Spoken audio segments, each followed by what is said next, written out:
Çoxlu suallar gəlir. Bu aparat necə ola bilər ki, sadə vibrasiyası nəticəsində qan dövranını bərpa edir? Düşünün ki, bu şüşə sizin damarlarınızdır və içindəki su isə sizin qanınızdır.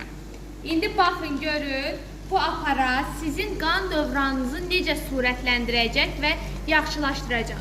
Bu aparat kimlər üçündür? Təzyiq, şəkər, ürək damar problemi olanlar, bəylər üzərində oturmaqla bel yırtığı və prostata qan axını bərpa edə bilərlər.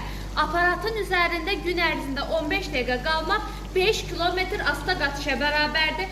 Aparat nə edir? Üzərində olan xüsusi asta rejimə qoyuram ki, rahat şəkildə görə biləsiniz.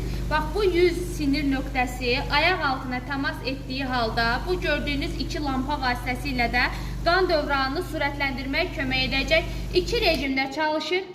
Bu ən sürətli rejimidir. Bir də var asla rejimi ki, ciddi şəkər problemi olan insanlar ki, qan dövranının fəaliyyəti artıq zəifləyir. Onlar asla rejimdən başlayaraq aparatı istifadə edərək qan dolaşımını sürətləndirə bilərlər. Bu aparat kimin evində varsa, o insan şəkər, təzyiq, osteoxondroz, prostat, bel yırtığı kimi problemlərlə qarşılaşması sıfıra bərabərdir.